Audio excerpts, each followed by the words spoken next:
खास पेशकश की शुरुआत करते हैं। अब किसानी तोप से मरेगा पाकिस्तान। जी हां, मेरी बाईं तरफ ये जो आप तोपनुमा मशीन देख रहे हैं, ये पाकिस्तान के नापाक मंसूबों को ठिकाने लगाएगी। इसके होते हुए सरहदी इलाकों में पाकिस्तान का हर अटैक बेअसर साबित होगा। ये तोपनुमा मशीन किसानों के लिए कैसे रक्षा कवच बन गई है, आज हम आपको इसकी पूरी कहानी बताने जा रहे हैं इस रिपोर्ट के जरिए।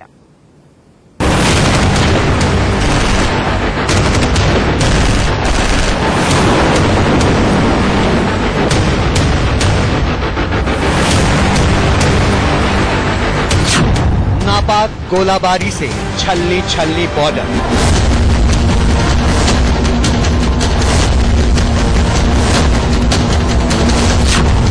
सरहद पार से किसानों पर टूटा कहर।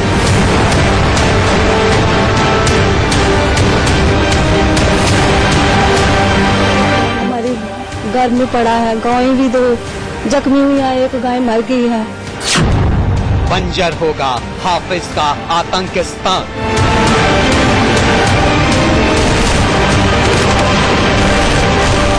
एक फायर करता है पाकिस्तान तो 10 फायर हमारे फौजी करते हैं।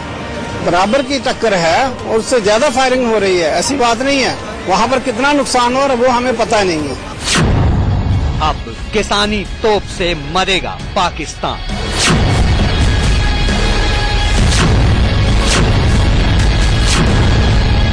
जी हां, बॉर्डर पर एक के बाद एक पापी वारदात को अंजाम देते आए पाकिस्तान के लिए किसानों की ये तोप ही काफी है, जो उसकी हर चाल को नाकाम कर देगी, उसकी हर साजिश का मुंहतोड़ जवाब देगी।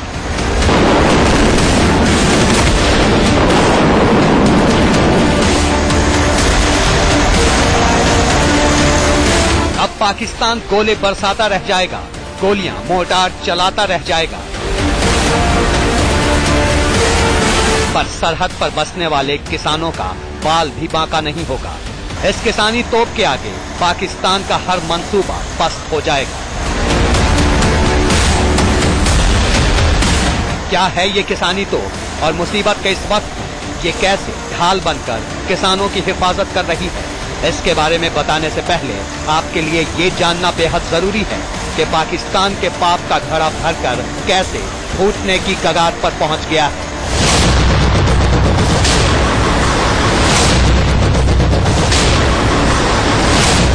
ये तस्वीरें इंडो पाक बॉर्डर से सटे प्लांवाला सेक्टर के गिगरियाल गांव की है। देखिए सरहद पार से हुई गोलीबारी और बमबारी ने इस गांव का क्या हाल किया है। मकान के मकान तबाह हो गए हैं, घर के दरवाजे खिड़कियां सब छलनी छलनी हो चुके हैं। पाकिस्तान का पाप यहाँ सबूत बनकर बोल रहा है। एक शेल जो है 120 mm का यहाँ कल गिरा है, जो यहीं इसकी टेल आप देख सकते हैं, इस पे साफ लिखा हुआ है 10167 FBPOF, यानी कि पाक ऑर्डिनेंस फैक्ट्री। और 120 mm का ये शेल है, पाकिस्तान की तरफ से ये शेल जो है वो फायर किया गया। जो पहला गोला था इधर हुआ, मेरे घर में पड़ा, मैं घर के अंदर था और बहुत जबरदस्त धमाका हुआ।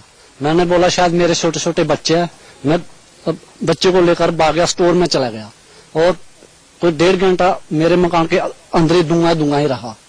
और मैं तो यही प्रार्थना कर रहा था भगवान से, फायर बंद होना चाहिए, हमारी जान बचनी चाहिए और हमको कुछ नहीं चाहिए। जगदीश राम का परिवार तो बाल बाल बच गया, लेकिन इस नापाक गोलाबारी से उनकी गाय नहीं बच पाई। इस नुकसान ने पूरे परिवार की जिंदगी गर्दिश में डाल दी। जो दिन में शेलिंग हुई उसके बाद यहाँ एक जो गाय है उसकी मौत हो गई, जबकि 2 अन्य जो है वो घायल हैं और पूरा इलाका लगभग 100 मीटर का इलाका जो है इसको नुकसान हुआ है।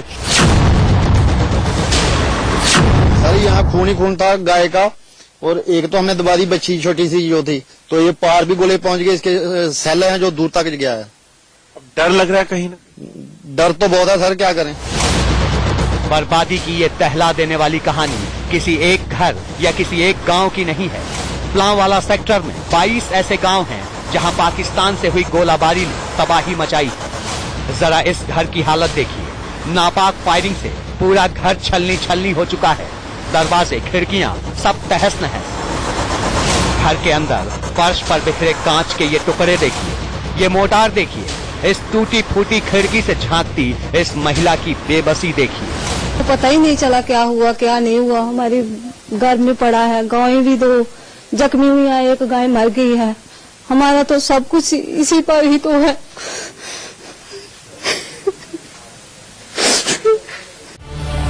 प्लांवाला सेक्टर के गांव-गांव में दर्द का सैलाब है।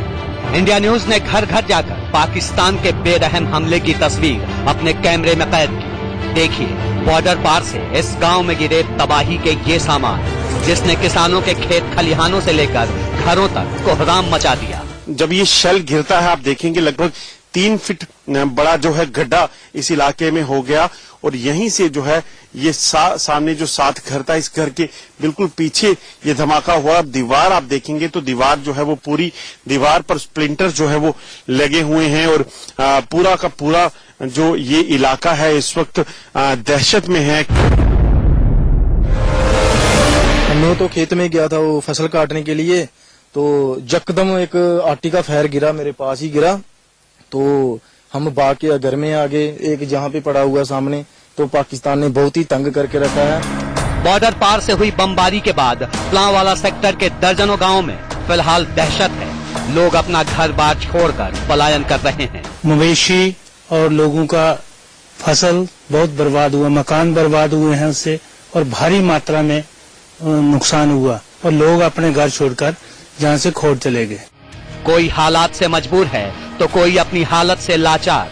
देखिए क्रॉस बॉर्डर फायरिंग में अपना घर बार गंवा चुका ये किसान कैसे जिंदगी की जंग लड़ रहा है। बहुत ज्यादा हुई सैलन, यानी कि इधर से भाग के खोर चले गए, भागे कहाँ इसी साइकिल पर चले गए। बच्चे 2 थे मेरे साथ, छोटे छोटे 3 बच्चे, और बहुत मुश्किल था। कोई गाड़ी नहीं आई कोई लेने के लिए, कोई कुछ नहीं, कोई बंदोबस्त कुछ नहीं। आप इसी पे हाँ इसी फैमिली को लेकर गए। अभी आप देख रहे हो बिस्तर लेके कहाँ जा रहे हैं? खोर में जा रहे हैं, रात को मर गए ठंड से। क्या करना था, कहाँ जाना था। सूनी सड़कें, बाजार वीरान, पाकिस्तान से गिरे दहशत के गोलों से पूरे इलाके में सन्नाटा पसरा है। अपने गांव घर से पलायन कर चुके पीड़ितों को राहत कैंपों में ठहराया गया है, जहां उनके रहने खाने सोने का पूरा बंदोबस्त है। लेकिन भूख से बेबस इन बच्चों को एक एक निवाले के लिए कतार में बैठना पड़ रहा है। आप कहाँ पे थे जब आज फायरिंग शुरू हुई? चक्रामा। तो कितनी ज्यादा फायरिंग हुई? सबसे ज्यादा बहुत हो रही, भाग आए। अभी भी फायर चल रहा है? जी हाँ। कितने बजे शुरू हुई थी फायरिंग? 3 बजे। इस कैंप में बच्चों और महिलाओं की सुरक्षा पर ज्यादा जोर है। यहाँ देखिए इस सर्द रात में सोने की जद्दोजहद करती ये जिंदगियां सबसे ज्यादा मुश्किल उन मासूमों की है जिन्हें दूध भी बड़ी मुश्किल से मयस्सर हो रहा है। गिगड़ियाल गांव से आए इस परिवार की आप बीती सुनिए। मेरे साथ ये एक परिवार है जो गिगड़ियाल गांव से लोग आए हैं। हम खुद उस गांव में गए थे और वहां जो भयानक गोलीबारी हो रही है उसके बाद आप देखेंगे लोग किस तरह से सहमे हुए हैं, क्योंकि जो शेलिंग है वो पिछली बार जब हुई तो इनके इलाके में एक युवक की मौत हुई और कई लोग जख्मी हुए। इन्हीं से बात करते हैं। आज कितनी ज्यादा शेलिंग हो रही है, आप कहाँ थे, क्या हुआ? बहुत ही ज्यादा शेलिंग हो रही है। उस वक्त हम घर में थे, जैसे हम रोजाना काम करते हैं वैसे ही हमारा कामकाज चल रहा था, तो अचानक से शेलिंग होना शुरू। इतनी शेलिंग हुई कि हम बाहर निकल ही नहीं सके, घर में ही हम फंसे रहे। कभी उधर गोले पड़े तो कभी उधर पड़े, तो हमें नाचने भागने का तो हमें रास्ता ही नहीं मिला। कुछ लोग जो थे वो खेतों में थे, वो बेचारे उधर ही फंसे रहे। कुछ बेचारे जो थे वो घरों में थे, कुछ सड़कों के ऊपर थे, तो वो सभी वहाँ ही बेचारे फंसे रहे। कितना ज्यादा डर लग रहा है? आप पीछे आ चुकी हैं, अभी भी डर है? बहुत ही ज्यादा डर लगा हमने, क्योंकि अपनी आंखों के सामने इतनी शेलिंग होते हुए देखिए, इतनी शेलिंग हमने पहले कभी नहीं देखी थी। लेकिन अब पाकिस्तान के पाप का घड़ा भर चुका है। इनके एक एक जख्म का जवाब दिया जा रहा है। बॉर्डर पर तैनात जवानों का सब्र अब टूट चुका है। यहाँ के स्थानीय विधायक कृष्णलाल भगत की ललकार सुनिए। जब एक फायर करता है पाकिस्तान तो 10 फायर हमारे फौजी करते हैं। बराबर की टक्कर है और उससे ज्यादा फायरिंग हो रही है, ऐसी बात नहीं है। वहाँ पर कितना नुकसान हो रहा है वो हमें पता नहीं है, लेकिन थैंक गॉड कि यहाँ पर हमारा अभी तक कोई ज्यादा नुकसान नहीं। पिछली बार एक लड़का उसकी डेथ हो गई थी, बाकी लगभग ठीक। सरहद पर हमारी सेना मुस्तैद है और सरहदी इलाकों में किसान फूंक फूंक कर कदम रख रहे हैं। देखिए ये तोपनुमा मशीन जिसे किसानों की सलामती के लिए खेतों में चलाया जा रहा है।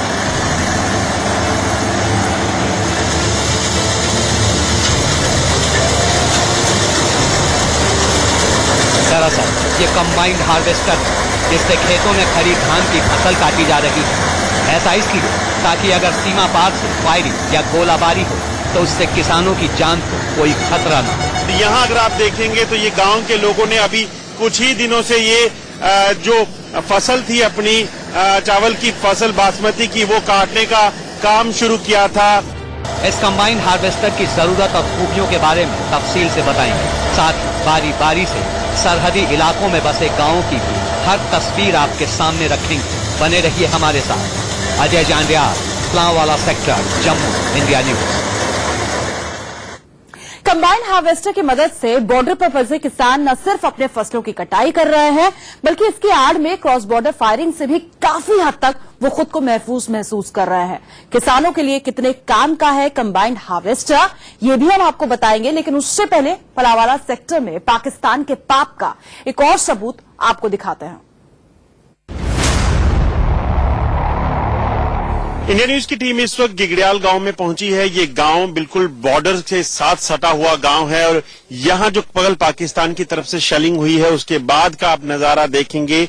एक शेल जो है 120 mm का यहाँ कल गिरा है, जो यहीं इसकी टेल आप देख सकते हैं, इस पे साफ लिखा हुआ है 10167 FBPOF यानी कि पाक ऑर्डिनेंस फैक्ट्री, और 120 mm का ये शेल है। पाकिस्तान की तरफ से ये शेल जो है वो फायर किया गया और उसके बाद जब ये धमाका हुआ है यहाँ मैं बताने की कोशिश करूंगा।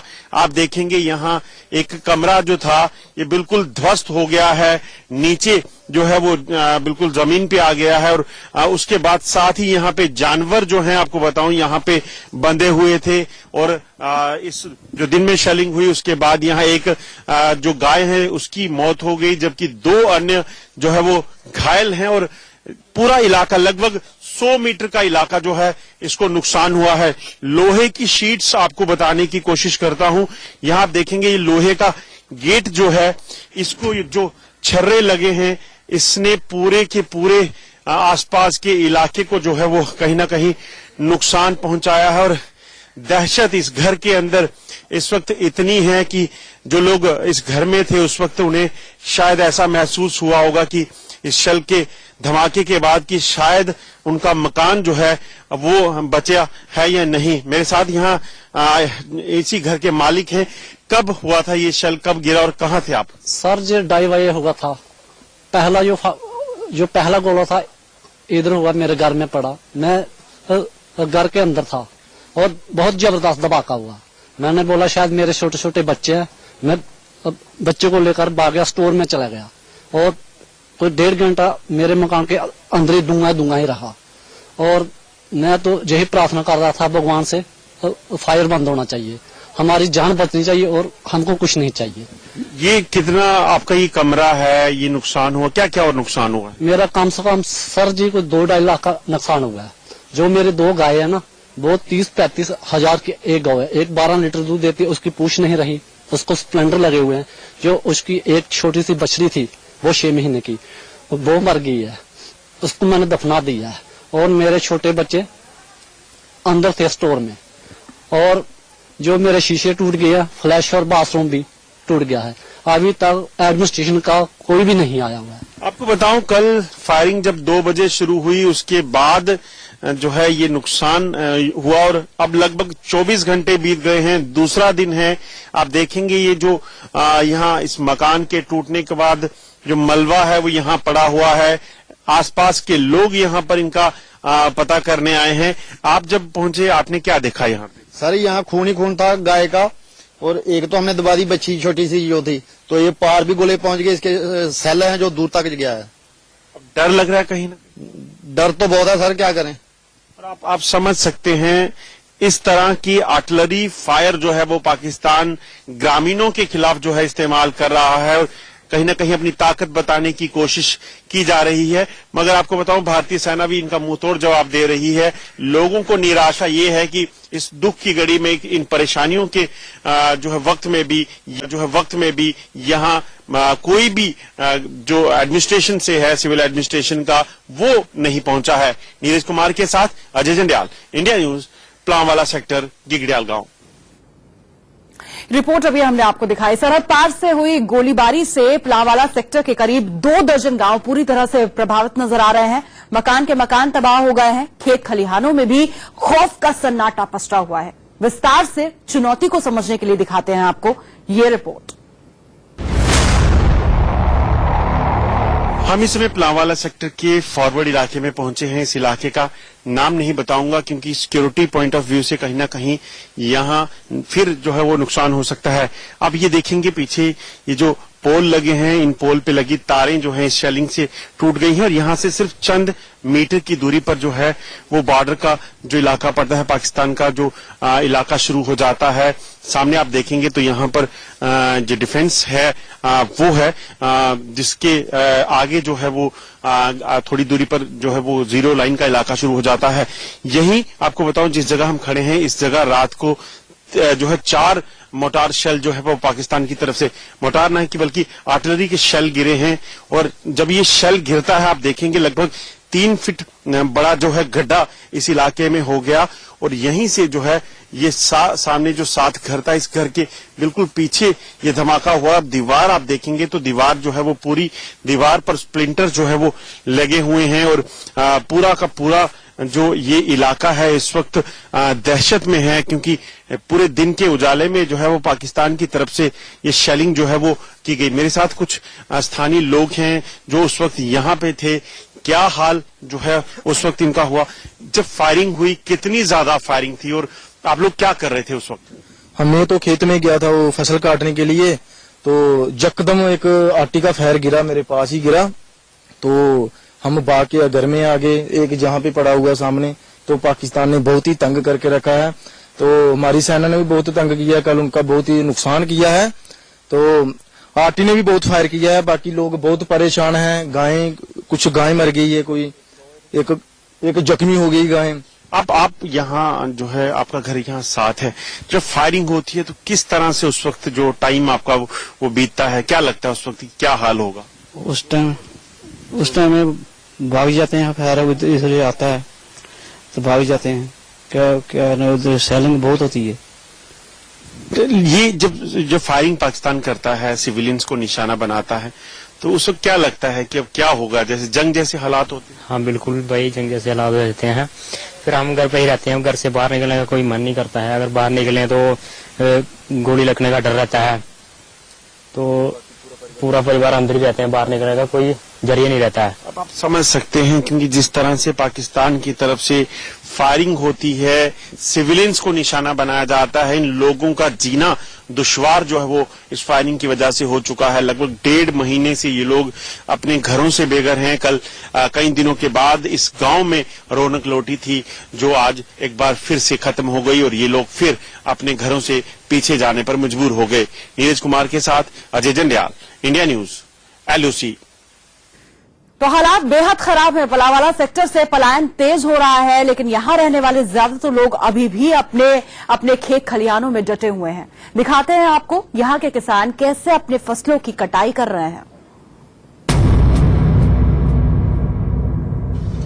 कल से जारी प्लांवाला सेक्टर में फायरिंग के बाद कहीं ना कहीं एक बार फिर दहशत शुरू हुई है और यहां अगर आप देखेंगे तो ये गांव के लोगों ने अभी कुछ ही दिनों से ये जो फसल थी अपनी चावल की फसल बासमती की, वो काटने का काम शुरू किया था और इसे अमूमन ये लोग अपने हाथों से इसकी कटाई करते थे। मगर पिछले दिनों जो फायरिंग हुई उसके बाद इनको इतनी ज्यादा जो है परेशानियां होना शुरू हुई क्योंकि इस इलाके में बात करें तो युवक की मौत हुई और कई लोग जो है घायल हुए, जिसके बाद लोगों ने क्योंकि फसल काटना भी जरूरी था, एक लोटी फसल जो है इस इलाके में ये इनको मिलती है जिससे इनका गुजर बसर चलता है, इसकी जो है कटाई शुरू की थी। मेरे साथ यहाँ एक स्थानीय किसान हैं। आप मुझे बताएं ये मशीन क्यों लगाई? पहले मशीनें आती थी कि इसी बार आपने लगाई? इसी बार बंदा लिया, हमारे पास बिजली नहीं आया। पहले तो बिजली आते थे, काम चलता था। अभी बार बंदा कोई मिला नहीं है, अभी तो जीरी खराब हो रही पूरा, इसलिए हमने मशीन लाई है। और फायरिंग की थोड़े दिन से बंद थी इसलिए शुरू किया? 20 दिन बंद रहा फायरिंग। आगे मशीन आई बॉर्डर के ऊपर, कल से गोले पड़े हैं इसलिए इधर ले आए हैं वापस। अब ये जो आगे वाला एरिया है वहाँ फिर से बंद हो गया काम? फिर बंद हो गया, आगे बहुत कम से 50 किले आगे जीरी खड़ा। कुछ तो कल आग लगी थी, फूक हो गया है, जो पाकिस्तानों ने गोलेबारी किया है, तो कुछ खड़ा है, वो भी काटेंगे 2-4 दिन के बाद, हालत ठीक हो गए थे। और आप समझ सकते हैं, आप देखेंगे इन मशीनों के जरिए, कंबाइन मशीन जो है इनके जरिए यहाँ खेतों में खड़ी फसल की कटाई जो है इस वक्त चल रही है। इनके लिए ये बहुत अहम फसल रहती है, क्योंकि यही फसल जो है इनको पूरे साल एक किसान के सर्वाइवल में मदद जो है वो देती है। और अगर यही फसल ये नहीं समय पे काट पाए तो इसका नुकसान इनको हो सकता है। अभी फसल की कटाई शुरू ही हुई थी कि पाकिस्तान की तरफ से एक बार फिर फायरिंग जो है वो शुरू हो गई। और अब जो है आप देखेंगे यहाँ जो मशीनें आगे यहाँ से, क्योंकि ये इलाका फायरिंग रेंज के बिल्कुल नजदीक का है, मगर जिस इलाके में फायरिंग हुई वो इलाका जो है वहां पे अब कटाई बंद करके अब पीछे की फसलें जो है काटने का काम फिर शुरू हो गया है।